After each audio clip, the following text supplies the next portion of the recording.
Hello, yes, brand.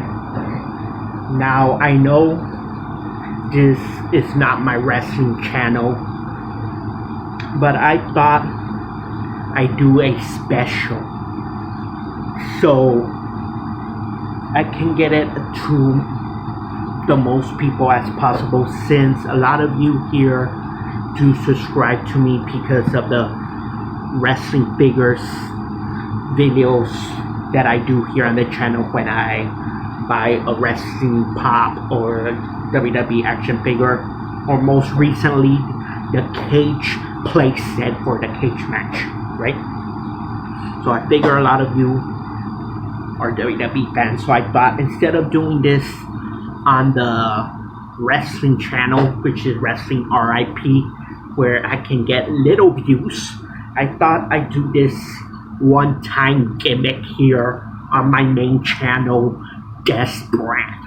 Okay, so this is WWE RAW review special, one time only. Okay, not one time only for life, but it's rare. Okay, because it's gotten so bad, I want the most people to hear me or what I have to say about it as possible. And since I have a higher subscription count on this brand in comparison to my wrestling channel, which by the way is Wrestling RIP, since I have more following on this channel, I want to bring it to y'all on this channel just for one time. Okay, I normally don't do Raw reviews, and this Raw review isn't, based on everything, because I don't watch Raw. I haven't watched Raw, to be honest, since the very early months of 2018. So it's been a little over 3 years that I haven't seen Raw live, and I only keep up with WWE by going to their YouTube channel and clicking on a few videos on what looks at least, a little interesting, or the main guys, right? So I can follow the main story, and that's how I keep up with all things wrestling or WWE. Okay, that being known, there's a few things I wanted to talk about based on last night's Raw and what I know. Okay, first of all, it's a good thing WWE crew was too lazy to remove the Hell in the Cell from on top of the ring, or else Xavier Woods would not be able to challenge Bobby Lashley for the Hell in the Cell match. I think it's desperate times for them. On SmackDown they had a Hell in the Cell, right? But at least it was a title match between the main attraction, the Universal Champion Roman Reigns, going against Rey Mysterio, Hell in a Cell, with only 2 weeks built into it. But at least it was a title bout inside Hell in the Cell, so it had this main event field, right, to try and get the viewers on SmackDown. I understand why they did it.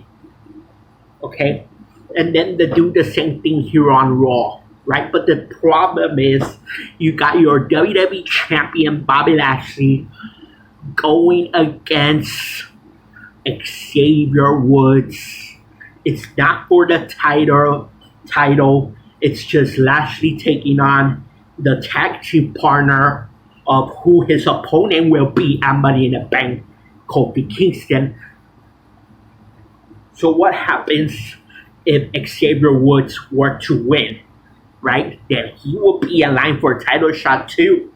So now you will have both Kofi and Woods wanting the title. I don't know. But that's another thing, okay? But this is the comedy part. They show that the actual cell is out there. Like I said, it's a good thing the ring crew, the staff in WWE was too busy or too lazy or whatever to remove the cell, or else this angle wouldn't have worked out. They wouldn't be able to do it. Obviously, they knew ahead of time, but logically, if this is real, if this is not written, right? If this is not written, the cell wouldn't have been there, right? If they wouldn't have wrote it into the show, right? If wrestling were a shoot, if WWE were real, the cell would not be there by the next day. But because they're gonna book another Hell in a Cell to try and get, but that's the thing. Like I'm saying, no one's gonna give two shits just because there's a Hell in a Cell when there's no rivalry, and it's not even between the two rivals. It's the rival champ. It's the champion, not against his contender, but against the contender's tag team partner. And oh, by the way, it's non-title, so who gives a damn? And it's a predictable outcome too. I don't know. That's just me. And guys, I don't know why or how this happened, but why is Nikki Cross a superhero? That came out of nowhere. I don't understand. Did I miss something that told the story of her becoming a superhero? Did I miss that? Did I just miss a clip or how did that happen? I don't know. Ricochet is in Money in the Bank. What, guys? What happened? Wasn't Ricochet feuding with Roberto Carrillo and Sheamus over the U.S. title, and we all thought they were building to a three-way triple threat match? What happened there? That you built that up for 3 weeks, then Sheamus, Carrillo, and Ricochet went on holiday or whatever reason they were on last week.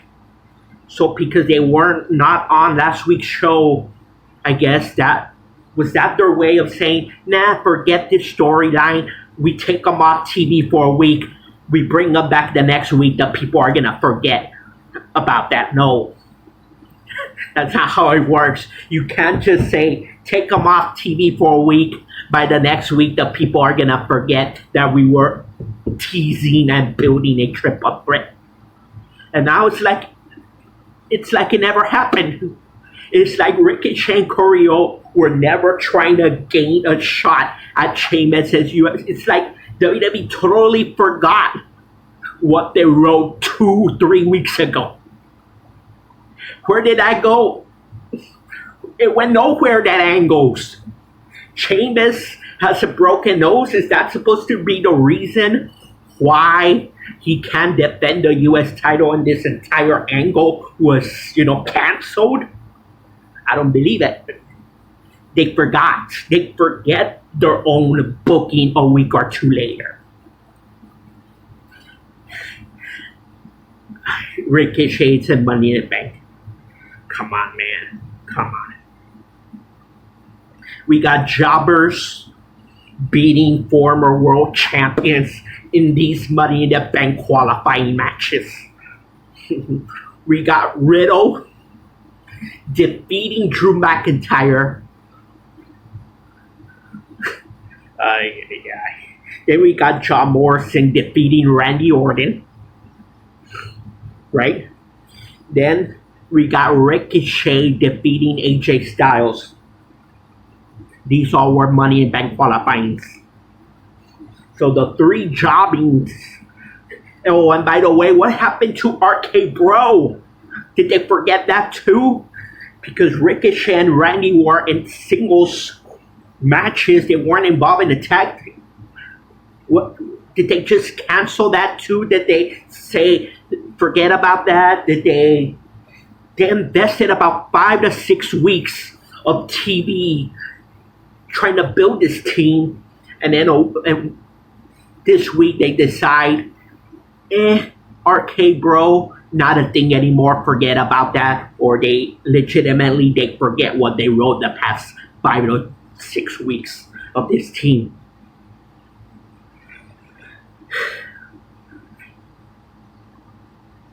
And guys, obviously, Randy Orton is gonna be involved in the triple threat second chance Money in the Bank qualifying come next week on Raw.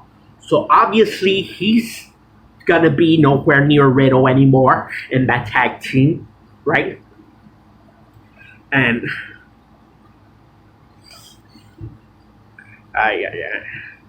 guys, they forget what they wrote. 3 former world champions are just there, not doing anything. Jeff Hardy, Jinder Mahal, and Sheamus. They weren't in qualifying matches for the Money in the Bank. And obviously WWE, they noticed this because they wrote it into a segment for a little backstage angle that went nowhere, by the way. I'd rather have Jinder Mahal, Sheamus, Jeff Hardy in Money in the Bank qualifying matches. But no, instead, we're getting a second chance triple threat three-way between the three losers of the three losers, Randy Orton, Drew McIntyre, and AJ Styles. Speaking of which, AJ Styles and Almost, in case they forgot, probably did WWE forgot, they're the Raw Tag Team Champions. And I think WWE, they've forgotten what they wrote the past several weeks. And WWE, they probably forgot that the Viking Raiders are supposed to be in line for a Raw Tag Team Championship match. Because this week, AJ Styles was just involved in Money in the Bank qualifying. Next week, he's in the three-way again, second chance. So obviously, they're not going to be building to the tag title defense against Viking Raiders. And by 2 weeks, they will completely forget the Viking Raiders are supposed to be the number one contenders. And we'll probably see AJ almost step in and start feuding against another team. That's probably what's going to happen. They probably forgot Viking Raiders are supposed to be number one contender. And they're like sitting there thinking, what do we do with AJ? He has no rivalry. Oh, let's put him in Money in the Bank qualifiers, and then we'll put him in a triple threat second chance. And forget them feuding with the Viking Raiders. Don't involve them. And by the second week, which is a week from next Monday, they will forget what they wrote and having Viking Raiders won that Battle Royal 2 weeks ago, whenever it was. They forget their own story. They don't take proper notes. Seriously, they don't. I do this toy wrestling entertainment, I guess you can call wrestling parody show right here on the channel, right?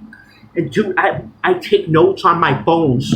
I take notes on paper notepads. I take a lot of notes so I don't forget the rivalry. I make a list of current rivals and stories I'm presenting on the show so I don't forget. Especially, I may take a couple weeks or a couple months to tape the next episode or whatever, but I have notes on my phone so I don't forget what I did before. It's almost as if they don't do that. And the professional, they're supposed to be professionally writing and booking these TV shows. And it's like they don't keep track. They don't keep a notepad. No one there has a notepad saying, okay, Viking Raiders, don't forget, they're in a program with AJ and Almost. They don't have that written down. So when they're writing this week's show, they're like, what's AJ gonna do? And meanwhile, Viking Raiders aren't on the show. Very unprofessional. It comes across as amateur, guys. It really does. It really does. And I'm not even talking about the silly, goofy, retarded, stupid, childish, unfunny, so-called comedy shit that they've been doing.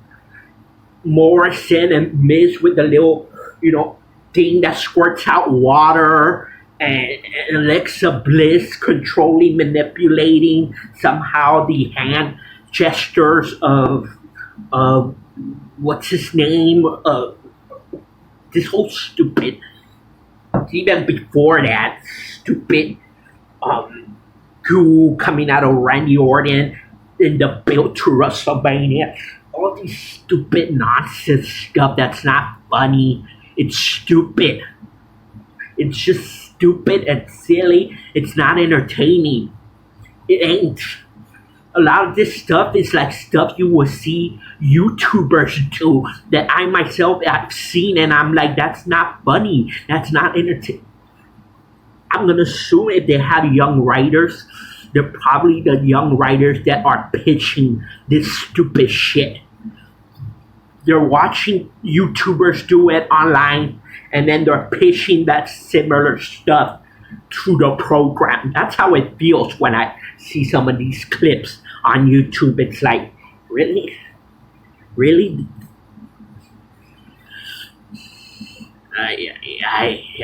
John Morrison. He beat Randy Orton. Randy Orton, guaranteed Hall of Famer, loses to one of the Wiggles, John Morrison.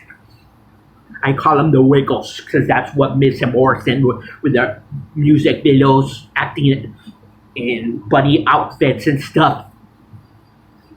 Squirt guns, Miz in a freaking wheelchair. None of this stuff is funny. It ain't. Alexa Bliss, I don't even know what her character is anymore. Is she possessed by the fiend? It doesn't seem to be sometimes. I don't know where it's going. I don't know where it's going. Nowhere. I can care less. Everyone's...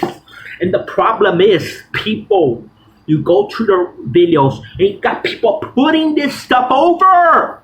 This is why WWE, they think this shit is good TV, because you got people putting this shit over like it's great. And it's garbage. It's crap. It's absolutely garbage. You got people on the comment section putting this shit over like it's actually entertaining. I disagree. Drew McIntyre is not a good promo. He ain't.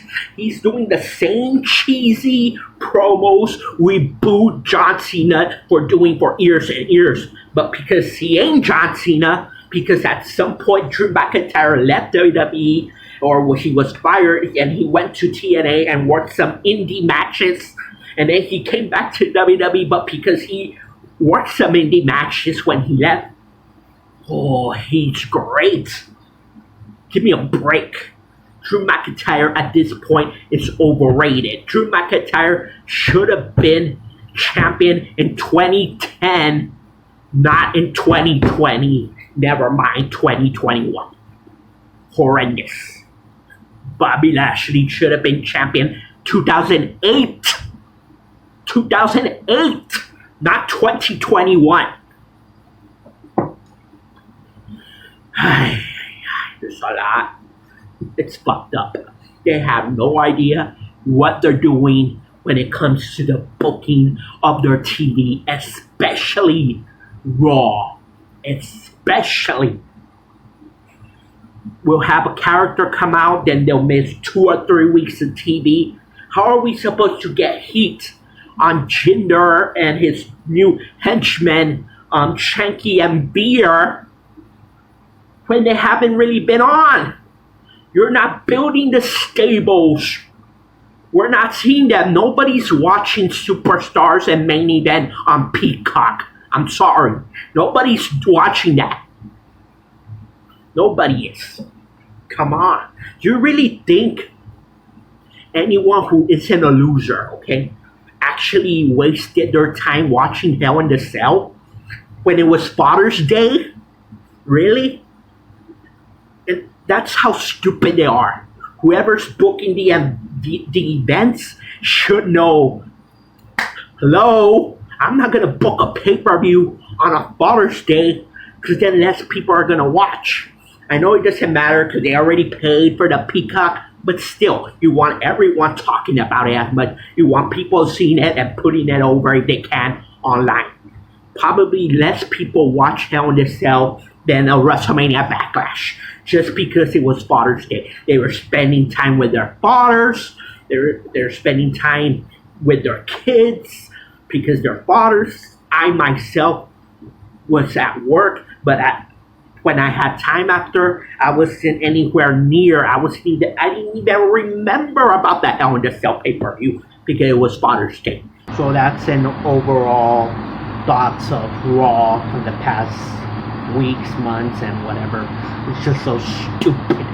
Anyways, if you want more wrestling, go to Wrestling RIP.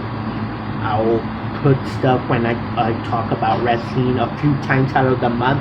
Not every week, but whenever I get bored and have nothing more to do. Alright, thank you. Good night, y'all.